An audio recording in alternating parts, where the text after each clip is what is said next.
이렇게 박수로 환영해 주셔서 감사합니다.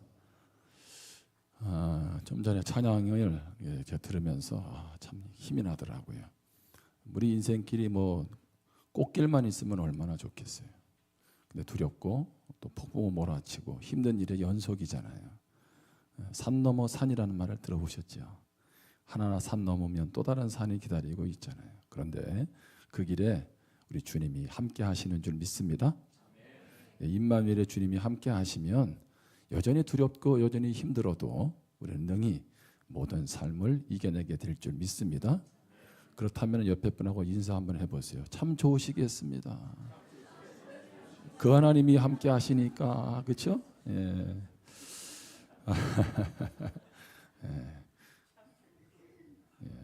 제가 그렇죠, 감사하죠. 예, 이제 우리 고상한 목사님이 저보다 연배가 많아 보이시죠? 예, 제 1년 선배입니다. 저도 적지 않은 나이라는 것을. 그런데 학교 다닐 때 제 기숙사 1년 기숙사에서 같이 생활했잖아요. 너무 가깝게 지냈고, 그리고 우리 선배님이 저하고 제 아내하고 중매를 써줬어요. 옛날에 이제 서울에 있는 그 교회에서 부사역자로 할 때 저도 서울에서 있었거든요. 어느 날 전화가 왔어요. 야, 내가 새벽에 기도하는데 우리 교회에서 제일 좋은 자매 있고 너하고 둘이 어울린다. 10번만 만나봐라. 근데 인물은 보지 말라 그랬다고요. 그랬는데 제가 8번 만나고 결혼을 했습니다. 그리고 지금까지 잘 살고 있어요. 아이가 셋입니다. 저희 큰아들은 이제 지금 신학대학원 졸업하고 THM 들어갔어요. 그리고 이제 두 딸이 있고요. 아주 예쁘게 잘 크고 있습니다. 그리고 이 말은 무슨 얘기냐면 목사님이 중매를 잘 쓰셨다. 그렇죠. 제가 이제 또 해외 선교에 또 섬길 수 있게 됐고, 제가 졸업하고 잠깐 한번 한국에서 뵙고 두 번째 뵙는 거예요. 정말 오래간 만이죠. 정말 오래간 만이고 이번에 너무 복된 지금 만남이 되고 있고, 또 이렇게 목사님 섬기시는 교회에서 제가 말씀을 전한다는 게 얼마나 감사한지 모릅니다. 우리 이금조 선교사님 원래는 제주도에서 한 교회가 파송을 했어요. 근데 그 교회가 작은 교회였는데 교회가 사라졌어요. 오랫동안 파송 선교사, 파송 교회가 없었어요. 그러다가 이제 저희 교회에서 10년쯤 전에 이제 파송을 하게 되고, 또 여기 교회에서 또 우리 이근 선교사님 또 후원해 주신다고 해서 또 예전에 제가 소식도 많이 듣고, 그래서 너무 또 선교사님이 꼭 가서 인사하는 말을 전하라고, 꼭 또 다시 한번 감사를 드리고, 우리 교회 이름처럼 계속 세계 선교에 힘쓰는 교회가 되기를 주님의 이름으로 축복합니다. 그러면 신명기 말씀은 우리가 잘 아는 말씀이잖아요. 신명기는 모세가 이스라엘 백성들이 이제 광야 40년의 여정을 마무리하면서 이제 가나안 땅을 앞에 두고 있지 않습니까? 1세대는 불순종함으로 들어가지 못하잖아요. 여호수아 갈렙을 제외하고는. 그런 가운데 모세가 마치 유언과 같이 남기는 말씀이죠. 신신당부하는 말씀입니다. 그게 무엇입니까? 가나안 땅 가면 어떤 집을 짓고 어디에 살고 어떻게 살아가고 그런 얘기하는 게 아니고 하나님 잘 섬기라는 거죠.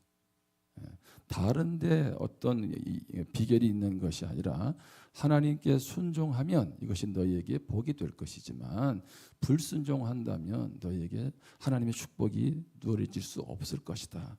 여러분 그런 말 많이 하죠. 구원은 무엇으로 받고?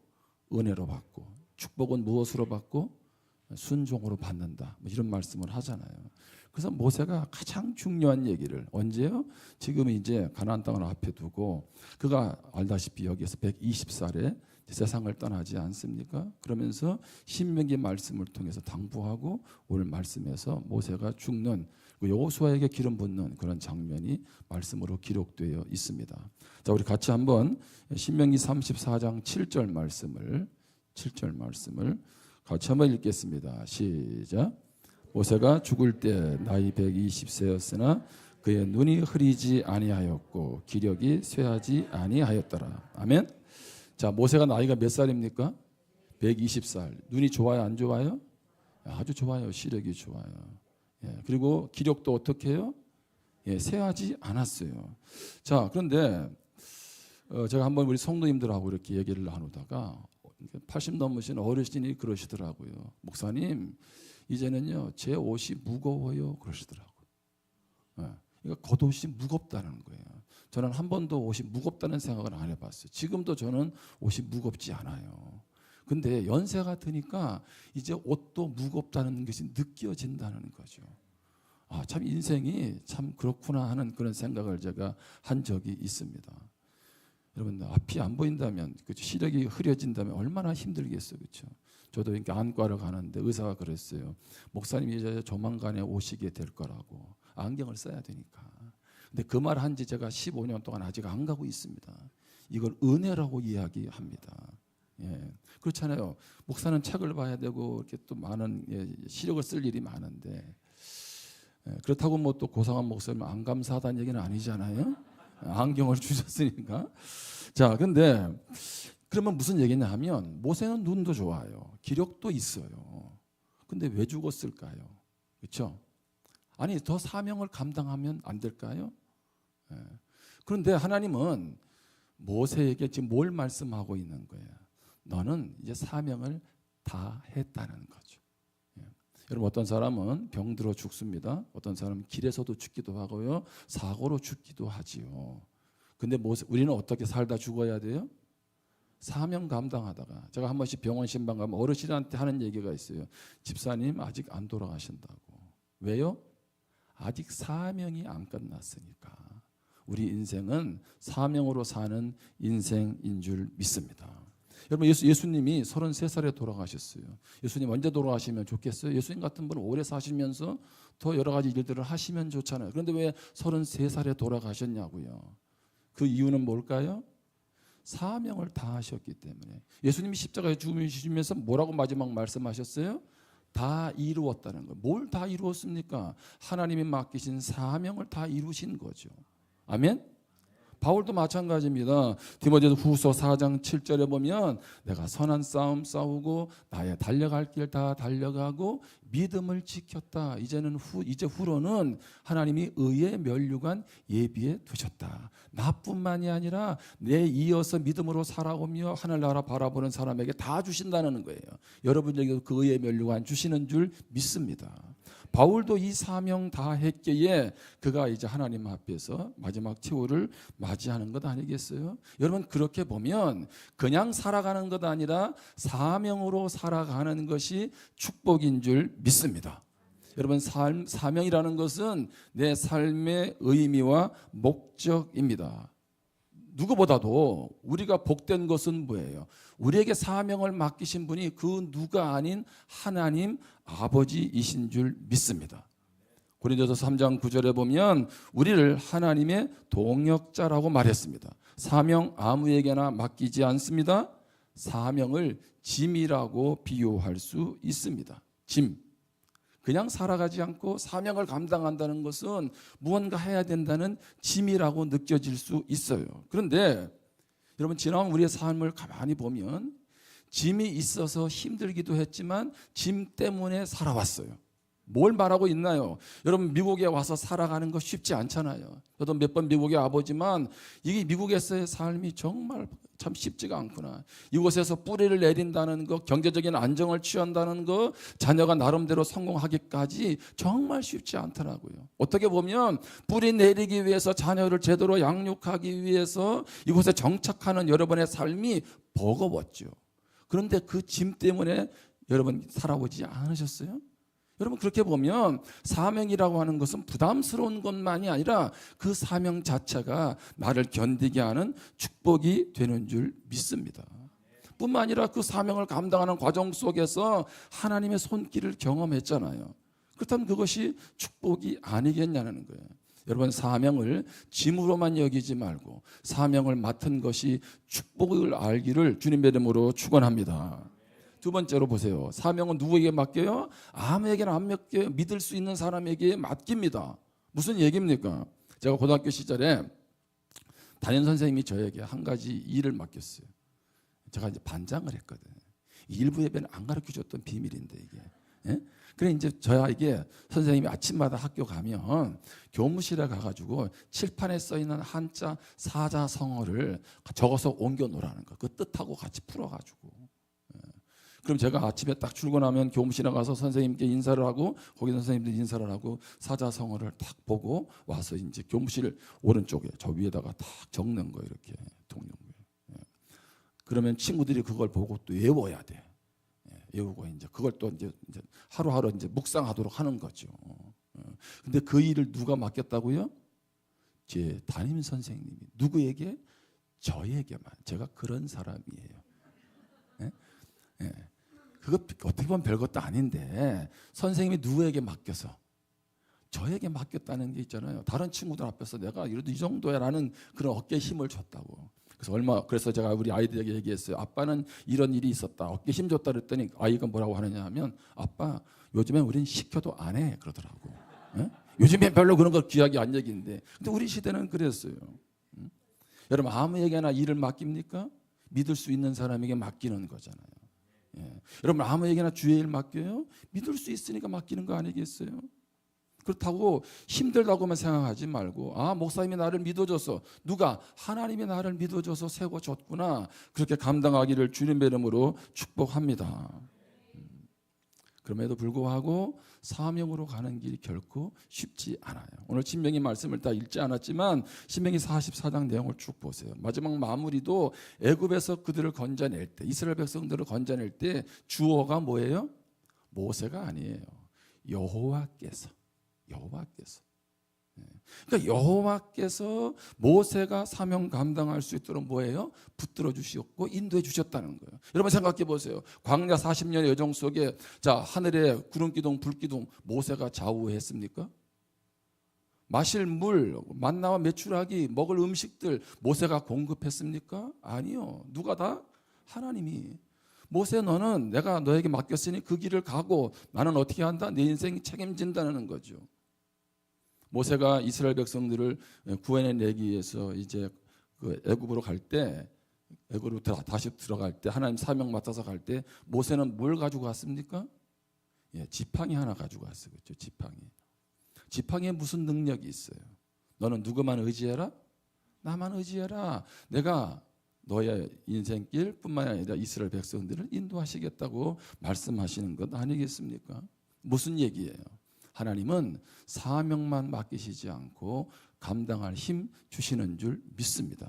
한번 따라하겠습니다. 사명은 하나님이 완성하신다. 여러분 우리가 주의 일을 하면서도 내가 한 것이 아니죠. 우리는 쓰임 받는 거예요. 통로였을 뿐이고요. 그 일을 이루시는 분은 누구였습니까? 하나님이십니다. 아멘. 얼마 전에 저희 교회도 초상이 났어요. 이분은 저희 교회 나오는 어머니 분은 아니에요. 72세로 돌아갔어요. 근데 이분이 딸에게 물어봤더니 딸이 뭐라고 얘기냐면 목사님 우리 어머니는요 감기 한 번 안 걸린 분이래요. 감기 한 번. 근데 암으로 돌아가셨어요. 그렇게 건강관리하고 음식 잘 챙겨 먹고 병원이라고는 한 번도 안 가보고 감기도 안 걸린 분이 제가 그러면서 깨달았어요. 야 인생 별거 아니구나. 아무리 쌓아놓고 아무리 내 몸 챙기더라도 하나님이 오라고 하면 가야 되는 거죠. 그럼 어떻게 살다 갈까요? 사명 감당하고 가야 되지 않겠어요? 여러분 사명이 버겁잖아요.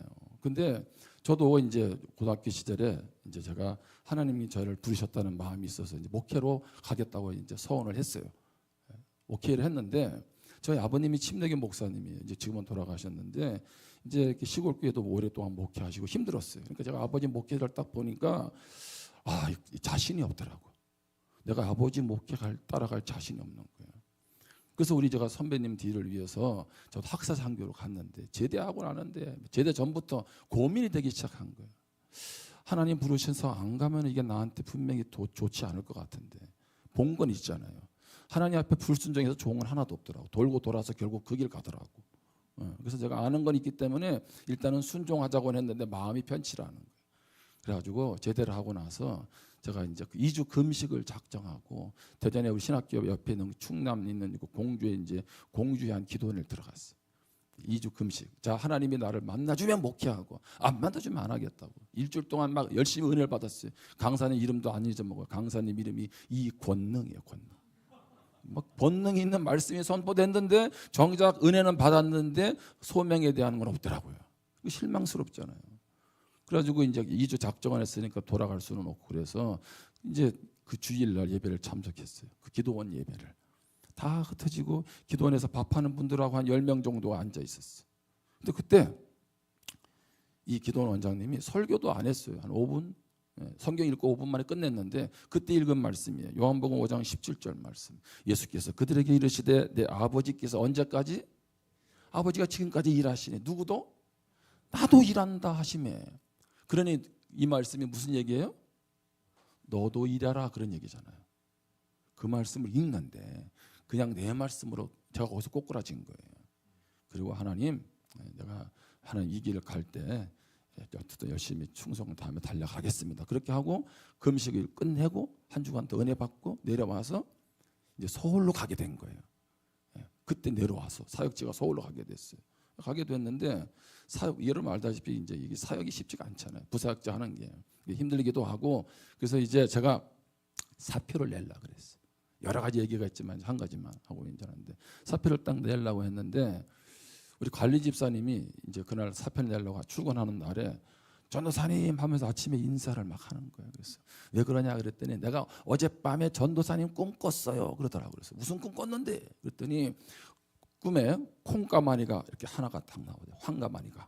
콩 한 가마니가 딱 나오는데 요만큼만 차면 한 가마니가 된다요. 콩이. 근데 이 콩가마니가 전도사님이에요. 그러는 거 있잖아요. 그 말은 지금 사표 내란 말아? 얼만큼만 참으면 된다? 요만큼만. 제가 그때 사표 안 냈죠. 들을지는 있잖아요. 그 사표를 안 내고 그리고 그 다음 해에 제가 목사 안수를 받고 그 해 12월에 그 교회 사임을 했어요. 왜냐하면 하나님이 됐다는 사인을 주시더라고. 그리고 가서 지금 부산으로 제가 간 거예요. 부목사로. 그래서 부목사로 6년 있는데 갑자기 저보고 담임을 하라 그래가지고 그래서 제가 39살에 담임이 된 거예요. 그래서 22년째 지금 담임 목사 하고 있는 거죠. 부산에 한 번도 연고지도 없는 곳에서. 그래서 제 인생을 뒤돌아보면 참 하나님의 은혜라고 밖에는 고백할 수밖에 없어요. 무슨 얘기입니까? 우리는 주님의 일을 감당하면서도 자꾸 내가 한다라고 생각하는 거죠. 우리가 하면 뭘 얼마나 하겠습니까? 근데 하나님이 하시면 될 줄 믿습니다. 모세도 뭐 광야로 가서 40년 동안 연단 받고 나서 하나님 80에 부르실 때에 호렙산에서 부르실 때에 하나님 왜 인제 오셨어요? 진정 오시지. 내가 가서 사명 감당할 건데 이렇게 안 하잖아, 그렇죠? 나는 입이 뻣뻣합니다. 혀도 입이 뻣뻣하고 혀가 둔합니다. 보낼 만한 자 보내소서 하면서 계속 하나님을 갖다 피하잖아, 그렇죠? 근데 네가 하냐 내가 하는 거지. 그렇게 하면서 하나님이 모세를 보내시지 않습니까? 그때 나이가 몇 살이었어요? 80세. 모든 걸 끝내도 뭐 누가 뭐라고 하지 않을 그 80세의 모세는 뭐예요? 사명의 길로 가잖아요. 여기 아직 80 안 되신 분들은 아직 사명도 못 간 건 감당한 거예요, 이제. 그렇죠? 여러분 80이 시작인 줄 믿습니다. 아멘을 잘 아시네. 요즘 하나님의 수명을 많이 늘려주셨잖아요, 이제. 아니, 왜냐면 제가 어느 날 이렇게 한국인의 그 중간 나이를 한번 확인해 봤어요. 중간 나이. 이게 무슨 얘기냐면 활동 나이가 언젠가. 그래서 한국인 아기부터, 태어나는 아기부터 모든 이렇게 한국 사람들 한 줄로 쭉 세워보니까 자, 평균 그 중간 나이가 30년 전에는 몇 살이었냐면 39살이야. 그러니까 30년 전에는 39살이 뭐예요? 활동 나이였어요. 근데 지금은요, 봤더니 46세야. 그러니까 한국에서 중간 나이가 몇 살이라고요? 46세. 그러니까 이제 여러분 나이에서 17살을 빼면 이게 내가 활동 나이인 거죠. 제 나이는 한 40대 초반에 불과합니다. 그렇게 보이시죠? 한참 아직까지 뭐 환갑 때까지 가려면 시간이 많이 남은 거지 이제. 모세는 우리가 다 내려놓아야 될 80세부터 사명을 감당하죠. 한번 따라해 보실래요? 노후 대책도 해야 되지만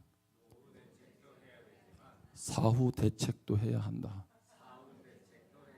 우리가 하나님 앞에 섰을 때 너 뭐하고 왔냐라고 물었을 때 하나님 앞에 부끄럽지 않아야 되지 않겠어요? 저는 그러면서 오늘 우리가 주님 부르실 때까지 사명을 감당하기 위해서 두 가지를 살피는 겁니다. 그 첫 번째가 뭡니까? 사람을 남겼으면 좋겠다는 거예요. 사람. 많은 해야 될 일이 있죠. 그렇죠? 근데 뭐를 남겨야 된다? 사람 남기라는 거예요. 왜 하나님은 한국 사회에 특별히 장수의 축복을 주셨을까요? 이제는 장수를 축복을 하고 말하지 않는 분들도 많을 정도가 됐어요. 왜? 다 늙고 병들고 힘드니까. 한국 교회 안에도 지금 뭐예요? 다음 세대들이 지금 많이 사라지고 있잖아요. 뭐 미국도 마찬가지가 아닐까 그런 생각이 됩니다. 제가 성도님들한테 얘기했어요. 여러분들 왜 오래 살게 하시는지 아냐고. 우리 다음 세대들 믿음으로 살도록 세우려고 하나님이 그렇게 했다. 제가 그런 얘기를 합니다. 그러니까 우리가 있을 때 더 기도하고 더 믿음의 본을 보이고 후대들이 믿음으로 다가오도록 그 역할을 해야 된다는 거죠. 이곳에는 어르신들도 마찬가지잖아요. 신명기 34장 9절에 보면 모세가 눈의 아들 여호수아에게 안수하였으므로 그에게 지혜의 영이 충만하니 이스라엘 자손이 여호와께서 모세에게 명령하신 대로 여호수아의 말을 순종하였더라. 아멘. 모세가 누구에게? 다음 지도자 여호수아에게 안수하니까 지혜의 영이 충만했다 그랬어요. 제가 이 말씀 보면서 가만히 생각했어요. 어떤 사람을 남겨야 되지? 많은 기준들이 근거들이 있잖아요. 근데 이 말씀에서 제가 깨닫는 것은 한번 따라해 보실래요? 지혜의 사람 세워야 한다. 아멘. 많은 사람들 여러 가지 분류할 수 있어요. 그런데 왜 하나님은 여호수아에게 안수할 때 지혜를 주셨을까? 여러분 지혜가 뭡니까? 지혜는 하나님의 눈으로 바라보는 거예요. 하나님의 눈으로. 그러니까 모든 상황들을 갖다가 하나님이 어떻게 하길 원하시지? 하나님이 뭘 말씀하길 원하시지? 하나님의 뜻이 뭐야? 라고 하는 것을 깨닫는 것이 뭐예요? 그게 지혜잖아요. 여러분 지식이 많은 사람 지식 필요합니다. 그런데 지식이 있는 사람이 지혜가 없으면요 도리어 어려움을 겪을 때가 많잖아요. 제가 아는 목사님은요 다른 사람한테 추천서를 써서 줍니다. 근데 이분은 상대방에게 추천서 써줄 때 딱 숨기는 게 하나가 있어요. 이 사람은 아닙니다라고 할 때는 칭찬을 다 써줘요. 그리고 거기다가 뭐라고 얘기하냐면 이 사람은 참 똑똑합니다라고 해줘요. 참 똑똑하다고. 그럼 상대방이 알아보고 커트해. 여러분 한국 사람들은 추천서 써주는 거 쉽지 않잖아요. 그렇죠? 무슨 얘기냐면 다 좋은 말만 하잖아. 근데 이분은 어떤 중요한 사람에게 어떤 일을 할 때 그 사람하고 정해놓은 통로가 하나 있는데 이 사람은 참 똑똑하다고. 그럼 그 사람은 커트야. 예. 여러분 똑똑해야 돼요. 그렇죠? 근데 똑똑한 사람보다 어떤 사람이 더 중요해요? 지혜로운 사람. 예. 여러분 교회에서도 많은 분들이 계시잖아요. 그렇죠? 예. 근데 교회에서는 어떤 사람이 필요할까요? 덕이 되는 사람. 아멘? 예. 품어주고 받아주는 사람. 다 우리가 거기잖아요. 그렇죠? 근데 그것은 누가? 지혜로운 사람은요, 뭐가 필요한지, 요건 내가 해야 되겠구나. 가만히 보면서 조용히 가서 일을 하는 거예요. 이런 일 못하는 사람의 특징이 뭔지 아세요? 눈앞에 계속 왔다 갔다 해. 예? 어떤 분은 막 예배 시간에 막 왔다 갔다 하는 거 있잖아요. 예를 들어서. 아니, 왜 준비를 그때 하냐고. 미리 다 해놓으면 자연스럽게 넘어가야지. 그렇죠? 지금 예배 드리는 것처럼. 예? 그게 지혜로운 사람이거든요. 모세를 통해서 하나님은 누구를 훈련시킵니까? 여호수아를. 그렇죠? 갈렙을 훈련시킨 거잖아요. 그런 두 사람이 있었으니까 가나안 땅 정복할 때 하나님의 일들을 보게 하지 않습니까? 저는 여러분을 통해서 지혜의 사람이 세워지기를 축복합니다. 아멘. 근데 생각만큼 근데 사람 세우는 게 쉬워요, 어려워요? 어려워요. 사람은요 수고와 헌신으로 세워져요. 수고와 헌신으로. 그냥 세워지는 것은 아니라는 거예요. 예를 들면 자 여호수아도 그냥 그런 가나안 땅을 정복하는 차기 리더로 세워졌습니까? 그렇지 않잖아요. 여호수아도 아말렉과 전투할 때 가장 앞서서 싸웠고 모세는 기도하고 그렇죠? 뿐만 아니라 뭐 가나안 정탐꾼 보낼 때도 각 지파의 대표자들 통해서 12명을 보냈지만 10명은 부정적인 보고하잖아요. 아말렉 자손들은 거인이고 우리는 그들을 이길 수 없다고. 맞는 얘기죠. 현실적으로 맞는 얘기잖아요. 근데 믿음으로 맞지 않아서 그렇지. 그러나 여호수아 갈렙은 뭐라 그래요? 그들은 우리의 예전에 성경에 보면 밥이라 그러잖아. 밥이라. 우리의 먹이라고. 그냥 어느 순간에 자 저들은 아무것도 아니라고 생각했습니까? 제가 여호수아 말씀을 보다가 야, 그 헤브론 땅, 그 거인 족속 그들을 어떻게 해요? 그들을요 누가 갈렙이 85세에 정복하잖아요. 아멘? 그 땅을 그렇게 해서 정복하잖아요. 남들은 다 눈치 보고 이왕이면 편하고 좋은 땅 차지하고 싶을 때 갈렙도 그 땅 달라고 하고 차지하는 거거든요. 어떤 목사님이 그 부분을 가지고 얘기해 주는데 제가 얼마나 감동을 받았는지.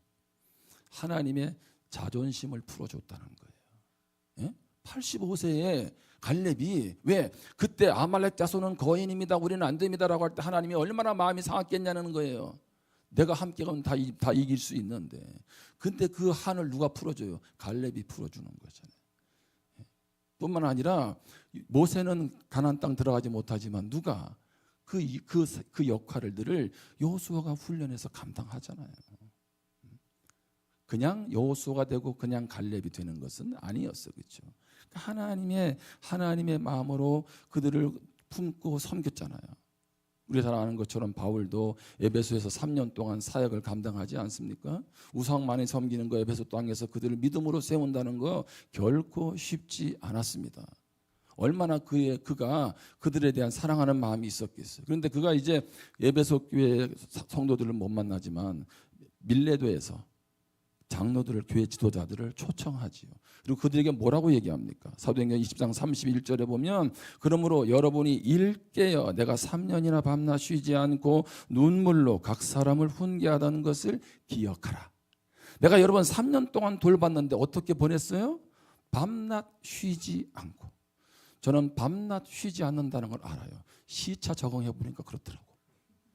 이게 한국은 분명히 밤이었는데 여기는 또 밤이고, 근데 이게 밤낮 쉬지 않고 눈물로, 이 말은 무슨 얘기? 단어 속에 그가 얼마나 에베소 교회 성도들을 세우고 믿음으로 세우는데 헌신했는지를 알 수 있는 거 아니겠어요? 여러분, 사람 세우는 게 왜 힘듭니까? 이런 수고가 따라가니까 힘든 거 아니겠어요? 여러분, 자녀 하나 둘 키우는 게 얼마나 힘들어요? 그만큼 수고하고 헌신하는 거잖아. 왜? 사랑하니까. 제대로 커주기를 원하는 거 아니겠습니까?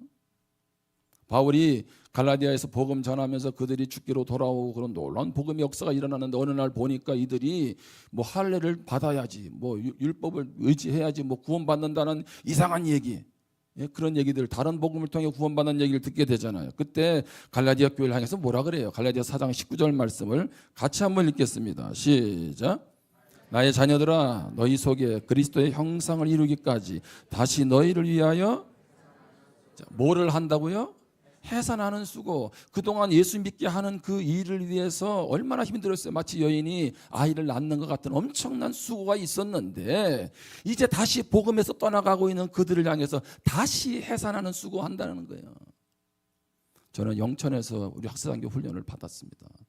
그때 우리 동기들이나 한 얘기가 있어요. 내가 영천을 보고 오줌도 안 싼다 그랬어요. 내가 그쪽 바라보는, 절대 안 바라보겠다. 왜? 그때 훈련할 때가 얼마나 힘들었으니까. 여성 입장에서도요, 지금은 뭐 무통주사라도 맞지만 애 낳는 게 쉽겠어요? 어떤 분은 남편 머리채를 막 이렇게 막 땡겼다 그러더라고. 왜 나를 이렇게 이고통 만드냐고, 애 낳을 때. 그게 무슨 얘기냐 하면 그만큼 쉽지 않잖아요. 그런데 바울은 어떻게 해요? 예수 믿게 하기 위해서 그렇게 수고했는데 또 그 수고를 하겠다는 거죠. 왜? 이것이 그만큼 귀하기 때문이라는 거예요. 여러분, 결국 앞으로 어떻게 이제 시대는 흘러갈까요? 결코 쉽지 않습니다. 제가 와서 보니까 샌프란시스코가 동성애로서는 뭐 엄청난 숫자를 기록하고 있더라고요.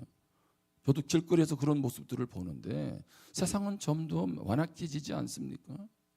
그래서 우리는 믿음의 사람 세워야 될 줄 믿습니다. 그 한 사람 세워지면 하나님께서 이 세계 선교교회를 통해 놀라운 역사를 이루어 가실 줄 믿습니다. 저는 그래서 여러분에게 두 사람 키우라는 거예요. 두 사람. 왜? 혼자는 넘어질 때가 있잖아. 그렇죠? 같이 손잡아주고 같이 갈 수 있는 두 사람을 한번 힘쓰고 애써 보자는 거죠. 나 혼자 두 사람 힘들면 내가 한 사람, 옆에 있는 집사님 한 사람에서 둘이서 두 사람 만들면 되죠. 사람 키울 때 하는 얘기가 있어요. 여러분 잘 알죠? 입은 닫고 문은 열고, 여기도 다 똑같이 통하는 얘기나, 그렇죠? 그렇잖아요. 예. 섬기고 하는 거죠. 그런 가운데 하나님의 사람이 키워져서 제가 떠나고 나서 다시 소식이 들려왔는데 우리 목사님이 하는 얘기가, 야, 너 그때 설교하고 갔는데 사람들이 이렇게 지금 세워지고 있단다라는 소식이 들려지기를 주님의 이름으로 소망합니다. 아멘이 별로 안 큰 것 같은데. 그렇게 세워지기를 소망합니다. 예, 두 번째로 기억할 것은요, 사명은 어떻게 해요? 감당하기가 쉽지 않잖아요. 예, 사람 세우는 거 쉽지 않죠. 그래서 어떻게 해야 돼요? 주님과 어떻게 관계가 지속이 중요해요. 지속. 예. 신명기 34장 10절입니다. 그 후에는 이스라엘의 모세와 같은 선지자가 일어나지 못하였나니 모세는 여호와께서 무엇하여? 대면하여. 영어로 페이스 투 페이스예요. 그렇죠? 이게 뭐냐면 이제 이게 히브리어 파님이라는 말이에요. 파님. 대면하여. 직접적으로 그런 얘기입니다. 한 말씀만 더 볼게요. 신명기 4장 37절입니다. 여호와께서 내 조상들을 사랑하시는 거로 그 후손인 너를 택하시고 큰 권능으로 무엇하여? 친히 인도하여 애굽에서 나오게 하시며. 여기 친이라는 말이 아까 대면하여라는 파님과 같은 말이에요. 히브리어로. 무슨 얘기냐 하면 직접적으로, 개인적으로. 그러니까 하나님은 모세와 직접적으로 만나주시고 개인적으로 만나주시고 모세의 삶을 이스라엘 백성들을 인도해 주신 줄 믿습니다. 아멘. 자, 무슨 얘기냐 하면 하루 이틀도 아니고 광야 40년의 여정을 이스라엘 백성들과 함께 끌고 간다는 게 얼마나 힘들겠어요. 자, 우리가 잘 아는 것처럼 한 200만 되지 않겠어요? 그 숫자 전체가 장정만 60만이라고 치면. 근데 여러분 200만의 리더가 된다. 좋으세요? 아, 나도 리더하고 싶다. 여러분 속으로 얼마나 썼겠어요. 예? 우리 식으로 따지면 모세가 머리카락이 빠지면 얼마나 빠졌겠냐고. 예? 그렇지 않겠습니까? 모세가 우울증 안 걸리고 공황장애 안 온 게 신기한 거죠. 근데 그게 어떻게 가능했느냐? 모세가 한 건 뭐예요? 하나님하고 붙어 있었던 거예요. 무엇할 정도로 대면했어요. 왜? 그만큼 상황이 긴박한 거잖아요. 삶이 힘들어도 주님과 늘 만날 수 있는 게 축복입니다. 아멘. 삶의 여유가 있어서 그냥 일주일에 한 번만 주님 만나는 것보다는요, 삶의 긴박감 속에서 그때마다 주님 만날 때 주님은 더 세밀하게 우리 가운데 역사해 주시는 줄 믿습니다. 아멘. 그냥 친해지는 거 아니잖아요. 시간 내야 되잖아요. 여러분 누구에게 여러분 속내를 내놓습니까? 그만큼 믿을 수 있는 사람 아니겠어요? 그래서 초등학교 친구 만나면 바로 반말하잖아요. 그렇죠? 저도 목사님 만나면 바로 선배님하고 나가잖아요. 왜? 학교에 추억들이 있으니까. 모세는 하나님과 그런 친밀한 관계 속에 나아갔고, 언제까지요? 나이 120살 될 때까지. 관계를 처음 예수 믿을 때는 주님 사랑합니다, 주님 뜻 가운데 살아가겠습니다라고 했는데 세월이 지나면서 주님과 멀어지는 사람 있잖아요. 과거의 것만 우려먹으면서 내가 옛날에는 이랬는데, 옛날에는 이렇게 살았는데, 옛날에는 주님과의 관계가 그랬는데, 주님이 언제 과거형만 얘기하라 그랬어요? 언제 주님이 과거의 주님이냐는 얘기예요. 예수님은 어제나 오늘이나 내일이나 영원토록 동일하신 분이신 줄 믿습니다. 우리 하나님은 알파와 오메가로 역사의 모든 것을 주관한다고 했지. 언제 과거만 주도해 오셨고 지금은 내 삶에 대면하고 미래는 가물가물한 하나님이 아니시잖아요. 에베네셀의 하나님이 여기까지 도우셨다는 얘기는 여호와 일의 하나님으로 앞으로도 우리 인생길에 함께하는 분 아니세요? 아멘. 그래서 예수님을 태어날 때 이름을 뭐라 그랬어요? 예수라고 하고 임마누엘 하리라 이렇게 말씀하셨잖아요.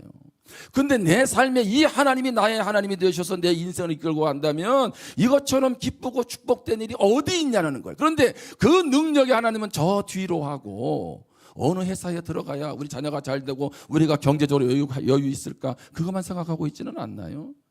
여러분 세상에서도 좋은 직장 가면 샌프란시스코 10대 기업이 전 세계 시가총액으로 10대 안에 드는 회사가 6개가 된다면서요. 여러분 목사님이 얘기해 줘서 알았어요.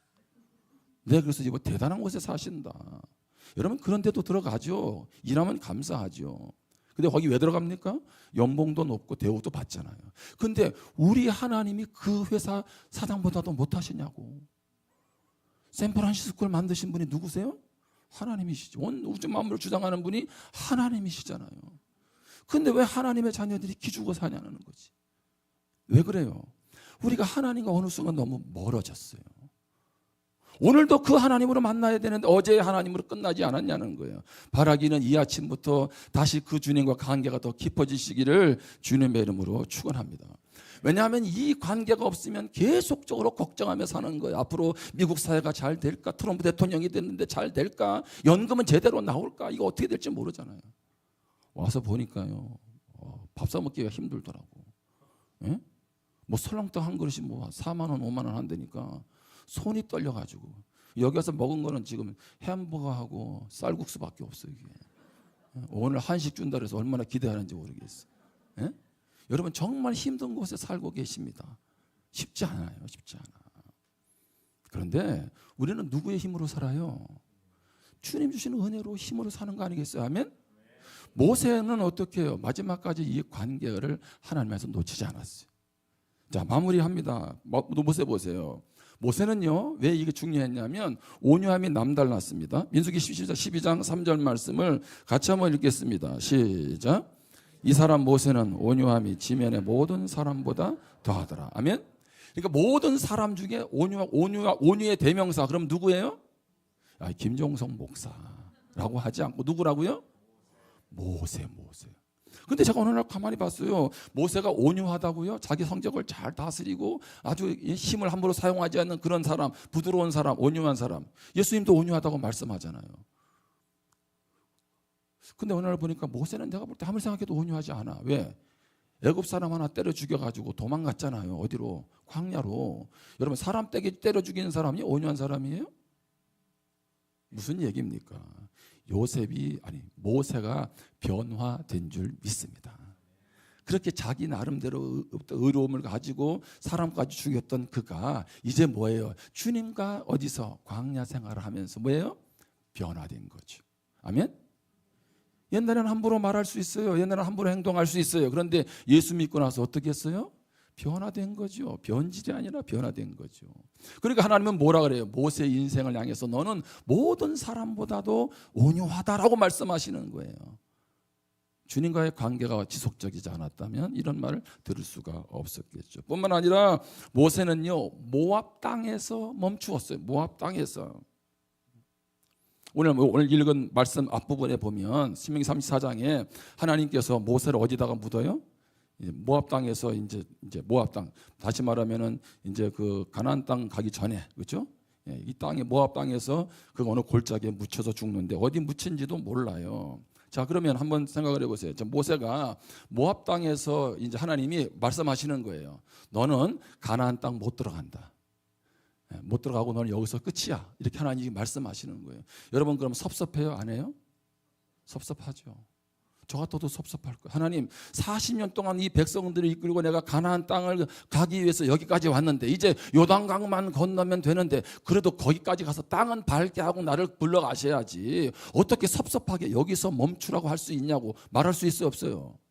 저 같아도 인간적으로 그렇잖아요. 너무하시는 거 아니냐는 거지. 예?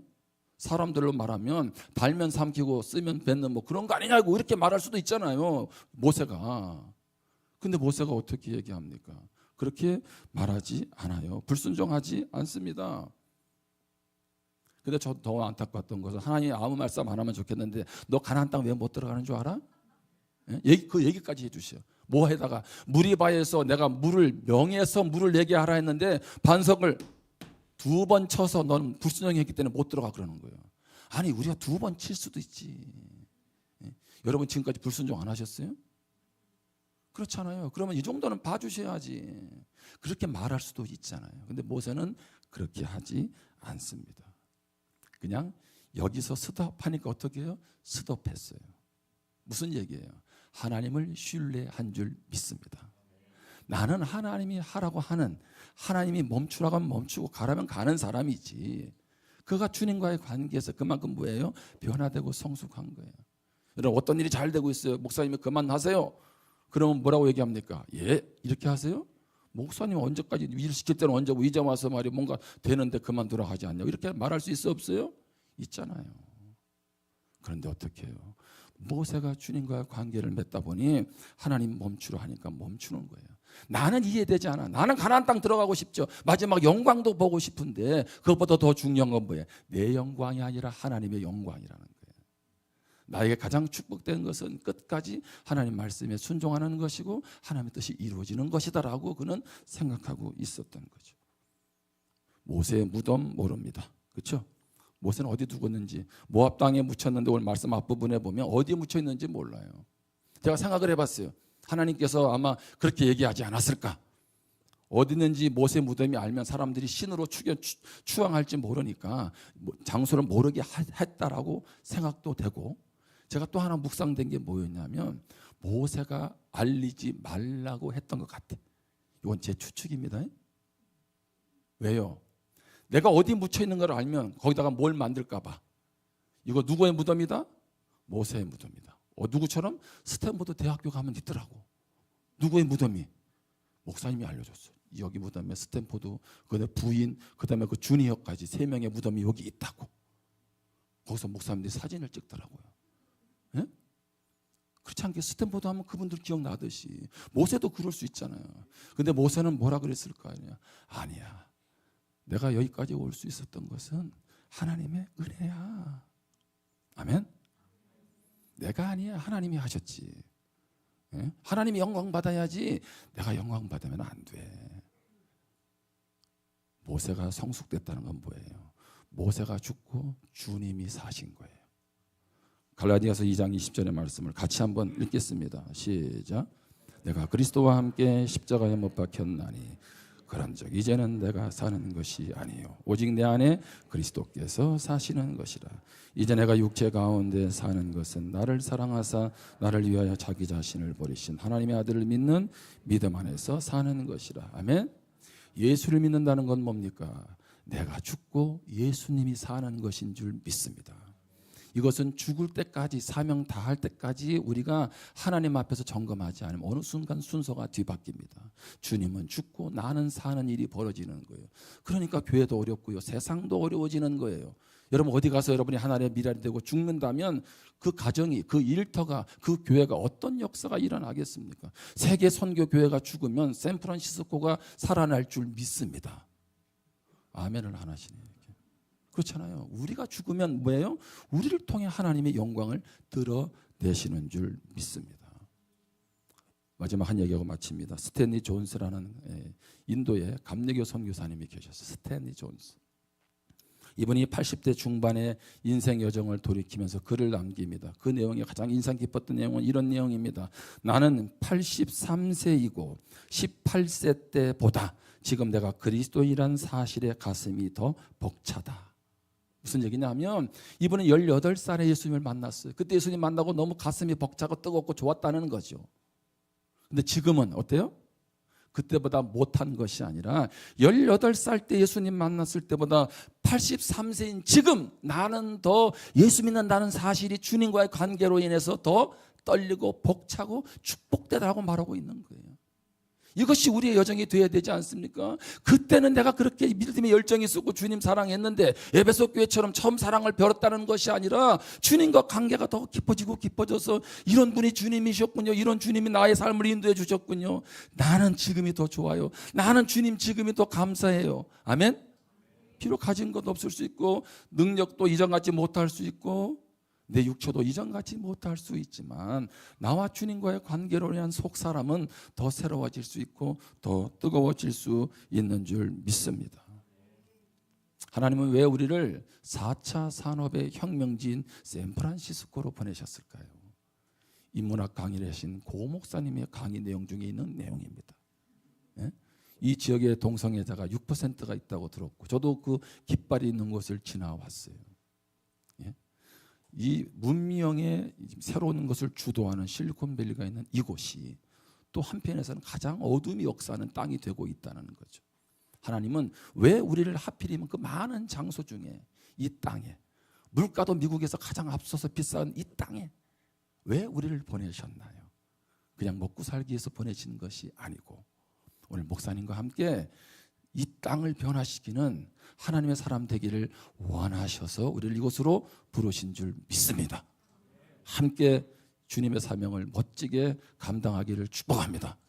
그래서 천국에서 만났을 때 우리 같이 부산교회 목사님 그때 그 목사님 우리 이렇게 달려왔고 세계선교회 그 집사님 이렇게 만나서 반갑다고 우리 하나님 앞에 모두 인정받고 하나님께 영광 돌리는 그런 인생의 여정이 되기를 주님의 이름으로 축복합니다. 기도하겠습니다.